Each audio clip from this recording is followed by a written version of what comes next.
નમસ્કાર. આજના ITI e learning પ્રોગ્રામમાં હું કલ્પેશ દરજી, સુપરવાઇઝર ઇન્સ્ટ્રક્ટર, ઔદ્યોગિક તાલીમ સંસ્થા ખેડબ્રહ્મા, આપ સૌનું હાર્દિક સ્વાગત કરું છું.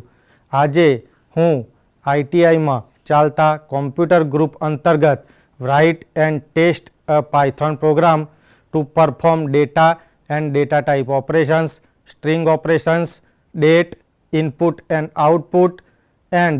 આઉટપુટ ફોર્મેટિંગ એન્ડ ઓપરેટર વિશે પ્રેક્ટિકલની તાલીમ અને સચોટ માહિતી મેળવીશું. આ પ્રેક્ટિકલમાં પાયથોન પ્રોગ્રામિંગમાં ડેટાના વિવિધ ઓપરેશન કઈ રીતે પરફોર્મ કરી શકાય તે આ પ્રેક્ટિકલ દ્વારા આપણે માહિતી મેળવીશું. પાયથોન પ્રોગ્રામિંગમાં સૌપ્રથમ ડેટા ટાઈપ ઓપરેશન્સમાં ડેટા ટાઈપ એટલે એક ડેટાનું વર્ગીકરણ છે જે ચોક્કસ ડેટા પર કઈ કામગીરી થાય તે દર્શાવે છે. હવે પ્રથમ ડેટા ટાઈપ લઈએ તો ન્યુમેરિક ઓપરેશન્સ. તો સૌપ્રથમ ન્યુમેરિક ઓપરેશન્સમાં 3 પ્રકારના ઓપરેશન્સ કરી શકીએ. તેમાં ઇન્ટીજર, ફ્લોટ અને કોમ્પ્લેક્સ 3 પ્રકારના ન્યુમેરિક ડેટા ટાઈપ છે, જેને ઉદાહરણ દ્વારા આપણે સમજીશું.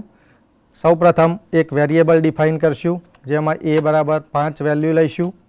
હવે તેને રન કરીશું. હવે print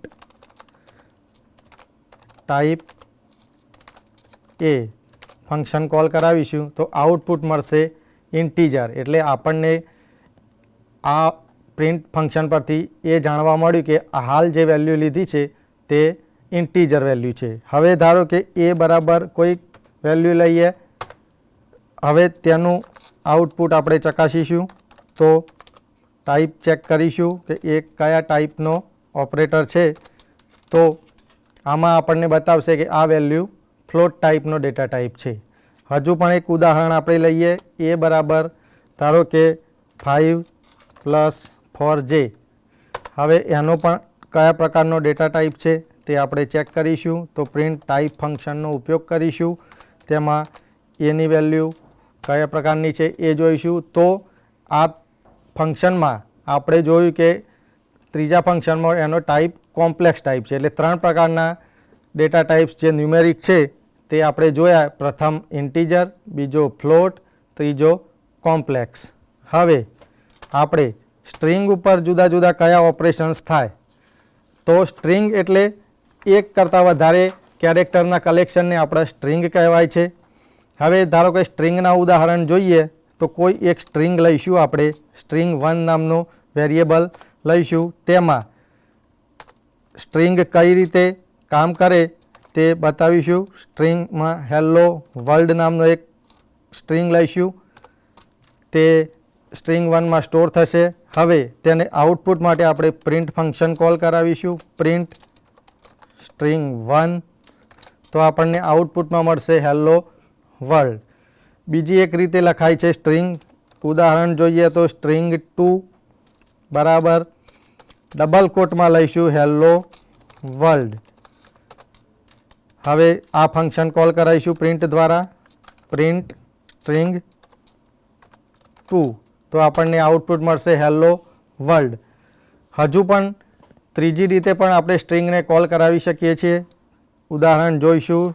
string 3 = 3, hello world.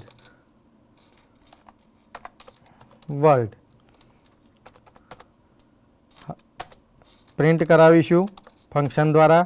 Print કઈ છે? સ્ટ્રિંગ 3.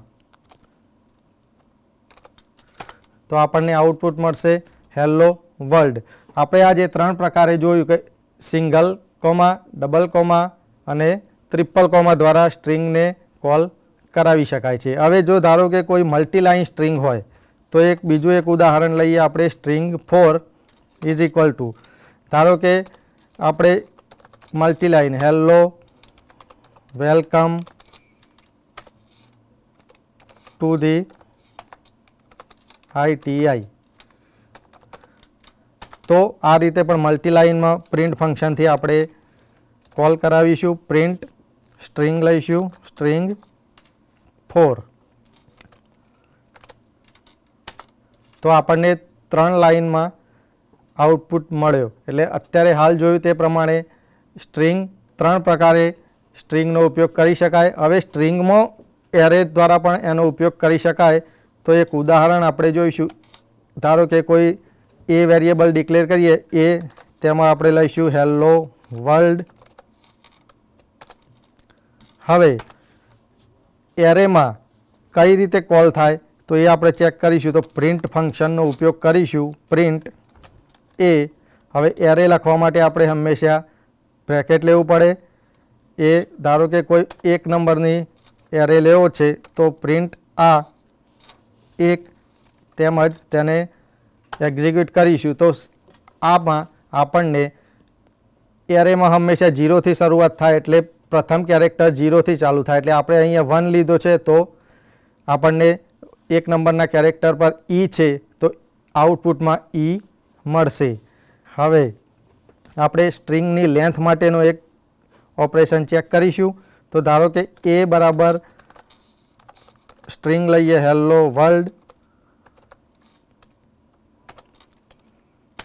હવે આમાં આ સ્ટ્રિંગની લેન્થ કેટલી છે તે ફાઇન્ડ કરવા માટે આપણે લેન્થ ફંક્શનના ઉપયોગ દ્વારા પ્રિન્ટ લેન્થ એમાં જે સ્ટ્રિંગ છે તે કોલ કરાવીશું. તો આમાં 11 કેરેક્ટર છે, તો આ સ્ટ્રિંગમાં 11 કેરેક્ટર છે તો એનો આઉટપુટ મળશે 11. હવે આપણે એવું કોઈ ચેક કરાવવું છે કે કોઈ આપણી જોડે કોઈ સ્ટ્રિંગ છે, એ સ્ટ્રિંગમાં કોઈ પણ અક્ષર આપણે છે કે નહીં તે ચેક કરવા માટે સ્ટ્રિંગનો ઉપયોગ કરીએ. તો સ્ટ્રિંગમાં એક ટેક્સ્ટ નામનો વેરિયેબલ લઈશું. તેમાં ધારો કે આપણે કોઈ લઈએ ઉદાહરણ the best things in life R free. Suppose આ સ્ટ્રિંગ આપણી પાસે છે. હવે આપણે આમાંથી કોઈ પણ એક શબ્દને ચેક કરવો છે તો એમાં પ્રિન્ટ ફંક્શન આપણે લઈશું.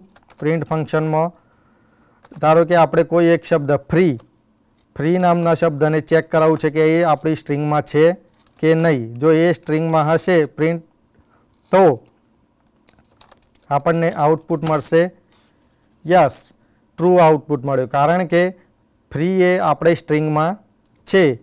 બીજું એક ઉદાહરણ લઈએ પ્રિન્ટ ધારો કે ITI ડબલ કોપા ITI.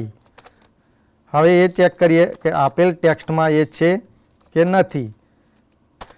તો આપણને આઉટપુટ મળ્યો ફોલ્સ, કારણ કે ITI નામની સ્ટ્રિંગ આપણા ટેક્સ્ટ નામના વેરિયેબલમાં સેવ થયેલ નથી. હવે આપણે એક લિસ્ટ ડેટા ટાઈપ, એટલે કે લિસ્ટ ડેટા ટાઈપમાં આ ઉપરના જે ન્યુમેરિક અને સ્ટ્રિંગ જોયા તે સિવાય લિસ્ટમાં એક કરતાં વધુ વેલ્યુ આપણે સ્ટોર કરી શકીએ છીએ. એટલે આપણે ધારો કે એક ઉદાહરણ લઈએ, ધીસ લિસ્ટ નામનો વેરિયેબલ લઈશું. હવે લિસ્ટ નામનો વેરિયેબલ ધારો કે 3 વેલ્યુ કોઈ પણ લઈએ, એપલ, બનાના, ચેરી. હવે આપણે 3 વેલ્યુ એક જ સ્ટ્રિંગમાં લીધી છે. હવે આ વેલ્યુ આપણે આઉટપુટમાં લેવાની છે. તો પ્રિન્ટ ફંક્શનનો ઉપયોગ કરીશું. પ્રિન્ટ ધીસ લિસ્ટ નામનો વેરિયેબલ રન કરાવીશું. તો આપણને આઉટપુટ મળ્યો એપલ, બનાના, ચેરી. હવે ઉપર જેવી રીતે એરેમાં ચેક કર્યું તે પ્રમાણે લિસ્ટ ડેટા ટાઈપમાં પણ એરેનો ઉપયોગ કરી અને વેલ્યુનો આઉટપુટ કેવી રીતે મેળવી શકાય તે એક જોઈએ. તે સપોઝ એક ફંક્શન આપણું છે ધીસ લિસ્ટ, તો આપણે પ્રિન્ટ ધીસ લિસ્ટ એરેનો ઉપયોગ કરીશું. ટુ ફંક્શનને કોલ કરાવીશું. તો સેકન્ડ નંબર પર એમાં પણ ઇન્ડેક્સિંગ 0, 1, 2થી થાય, એટલે 0, 1, 2 એટલે 2 નંબરનો ઇન્ડેક્સમાં જે વેલ્યુ હશે તે આપણને આઉટપુટમાં મળશે. હવે બીજી એક ફરી એક ચેક કરીશું. પ્રિન્ટ ધીસ લિસ્ટ કોઈ એરે લઈએ 1, તો હવે જોઈએ આઉટપુટ શું મળશે. તો 1 નંબર પર બનાના, તો બનાનાનો આઉટપુટ આપણને મળી ગયો. હવે એક બીજો ડેટા ટાઈપ છે ટપલ. તો ટપલમાં પણ સેમ લિસ્ટ પ્રકારે ડેટા એક કરતાં વધારે સ્ટોર કરી શકાય છે. હવે ટપલને રાઉન્ડ બ્રેકેટમાં ઉપયોગ કરવો પડે છે. એટલે હવે એક ટપલનું ઉદાહરણ જોઈશું. તો એક ધારો કે એક લઈ લઈએ વેરિયેબલ ધીસ ટપલ. વેલ્યુ લઈશું આપણે this tuple is equal to value લઈશું એપલ, બીજી લઈશું બનાના, ત્રીજી લઈશું ચેરી.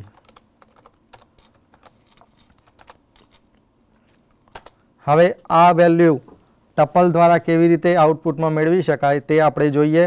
તો પ્રિન્ટ ફંક્શનનો ઉપયોગ કરીશું.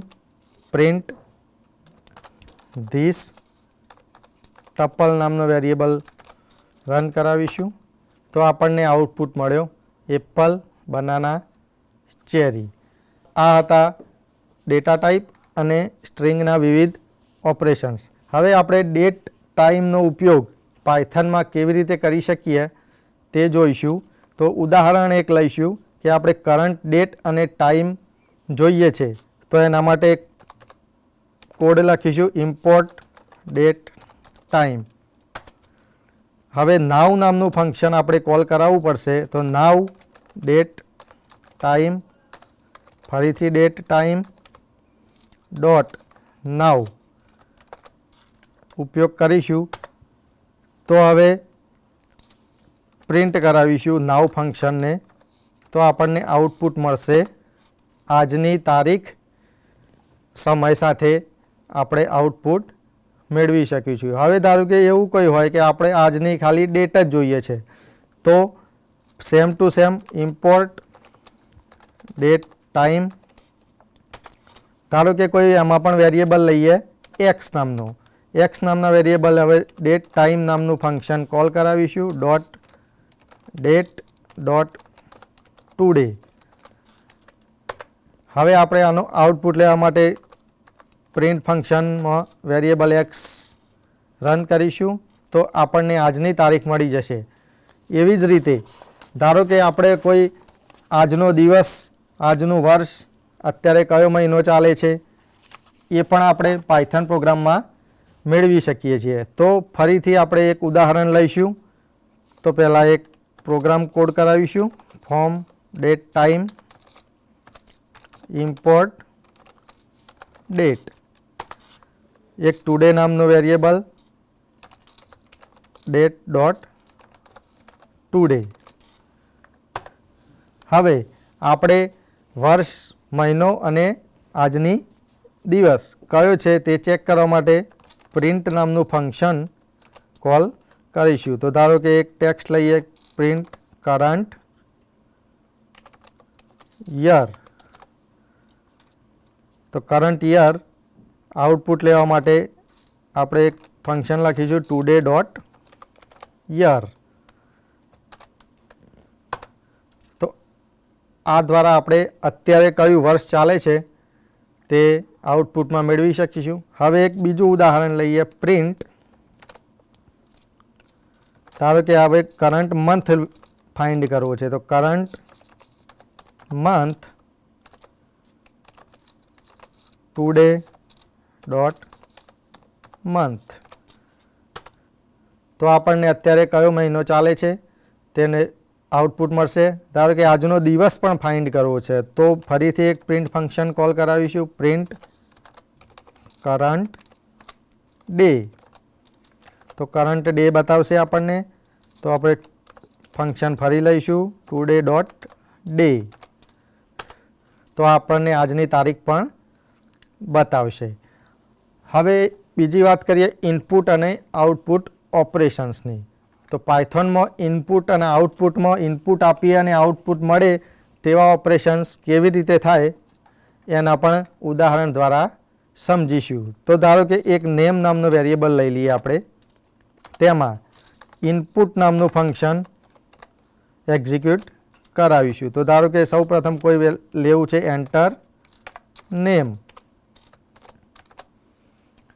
હવે આપણે પ્રિન્ટ ફંક્શન કોલ કરાવીશું. તો જો પ્રિન્ટ હાલ એક સ્ટ્રિંગ હેલો નામ લેવું છે નેમ. હવે આ ફંક્શન એક્ઝિક્યુટ કરીશું તો આપણને પૂછશે કે તમારે એન્ટર નેમ. તો આપણે ધારો કે નામ કોઈ પણ ઉમેરીએ ITI તો આપણને આઉટપુટ મળી જશે હેલો ITI. હવે ઇનપુટ અને આઉટપુટ ઓપરેશન્સમાં સૌપ્રથમ આપણે એક નેમ નામનું ફંક્શન કોલ કરાવીશું. Name is equal to input કોઈ પણ સ્ટ્રિંગ લઈશું એન્ટર નેમ. હવે આ સ્ટ્રિંગમાં આપણે આઉટપુટ ઇનપુટ આપ્યા પછી આઉટપુટ કેવી રીતે મળે એના માટે એક ફંક્શન પ્રિન્ટ કોલ કરાવીશું. પ્રિન્ટ હેલો પ્લસ નેમ, જેથી આપણને પૂછશે તમારું નામ તો આપણે આપીશું ITI તો આપણને આઉટપુટમાં મળશે હેલો ITI. બીજું એક ઉદાહરણ લઈએ તો કોઈ એક નંબર લઈએ.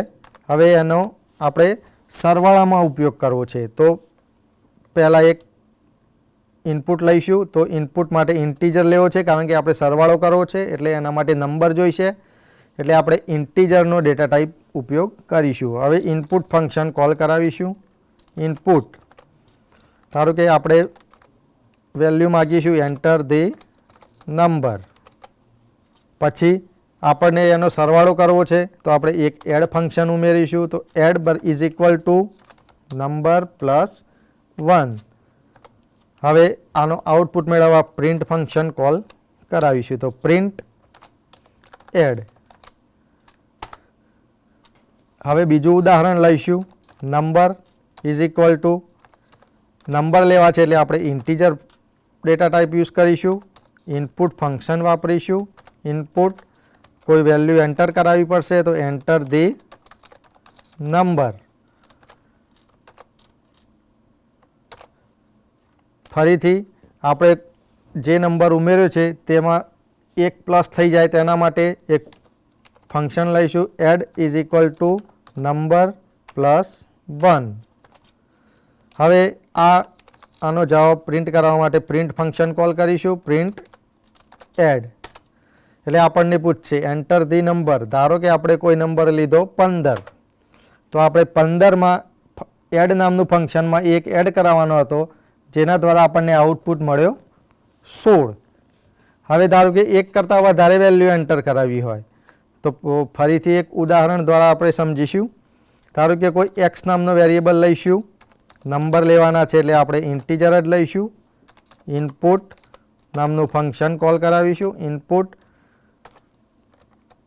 Enter number 1.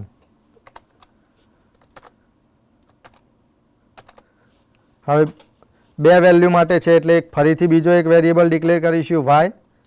ઇન્ટીજર લેવાના છે. ઇનપુટ ફંક્શન કોલ કરાવીશું. Input enter number 2.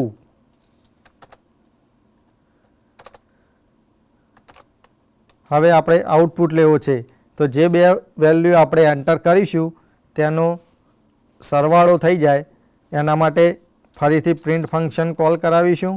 Print the sum is equal to X plus Y variable. Invalid syntax આવે છે જે બતાવે છે કે આ પ્રોગ્રામમાં કોઈ સિન્ટેક્સની ભૂલ છે.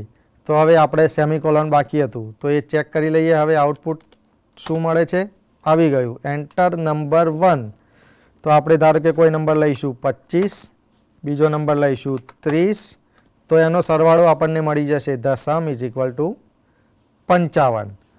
તો આ રીતે આપણે ઇનપુટ અને આઉટપુટનું ઓપરેશન પાયથનમાં કેવી રીતે કરીએ તે ઉદાહરણ સાથે શીખ્યા. હવે એક આઉટપુટ ફોર્મેટિંગ. તો કોઈપણ પ્રકારનો આઉટપુટ આપણે પાયથનમાં જોઈતો હોય અને વિશેષ તરીકે જોઈતો હોય કોઈ સ્પેશિયલ ફોર્મેટમાં તો એના માટે ફોર્મેટ નામનું ફંક્શન પાયથનમાં વપરાય છે. આઉટપુટ ફોર્મેટિંગ પાયથનમાં કેવી રીતે થાય તે જાણી લઈશું. તો એક ફોર નામનું લૂપ લઈશું. ફોર એક્સ ઇન એક રેન્જ લઈશું. 1 થી 11. હવે પ્રિન્ટ ફંક્શન કોલ કરાવીશું. પ્રિન્ટ બ્રેકેટમાં આઉટપુટ કેવી રીતે મેળવવો છે તેના માટે બ્રેકેટ 1 3D બ્રેકેટ ક્લોઝ, ફરીથી બ્રેકેટ લઈશું 2 4D. હવે ફોર્મેટ ફંક્શન લઈશું. ફોર્મેટ પ્રિન્ટ વેલ્યુ કરાવીશું મલ્ટીપ્લાય એક્સ ક્યુબની વેલ્યુ. તો આઉટપુટમાં આપણે એરર બતાવે છે. ફરીથી આપણે ફરીથી લઈશું. સિન્ટેક્સ એરર છે આપણી. ફોર એક્સ ઇન રેન્જ, તો કોલનની જગ્યાએ અહીંયા ડોટ આવશે. હવે આપણે રન કરાવીએ. ઓકે, તો આપણને આઉટપુટ મળી ગયું કે પ્રથમ જે રેન્જ આપેલી હતી 1 થી 11, તો રેન્જમાં જે રેન્જ આપેલી હોય એનાથી એક રેન્જ ઓછો આઉટપુટ મળશે, એટલે આપણને 10 સુધી આઉટપુટ મળશે, જે આઉટપુટ આપણે અહીંયા જોઈ શકીએ છીએ. તો આ પ્રેક્ટિકલમાં આપણે જોયું data type, string, input output, date અને આઉટપુટ ફોર્મેટિંગ. આ પ્રેક્ટિકલમાં આપણે પાયથનમાં વપરાતા ડેટા, સ્ટ્રિંગ, ઇનપુટ આઉટપુટ અને ડેટ ફંક્શન તેમજ વિવિધ ઓપરેટરો પ્રેક્ટિકલને સારી રીતે રન કરવા માટે કઈ રીતે વપરાય છે તે આ પ્રેક્ટિકલ દ્વારા આપણે માહિતી મેળવી. તો આપને આ પ્રેક્ટિકલ વિશે સંપૂર્ણ માહિતી મળી હશે. આપનો આભાર.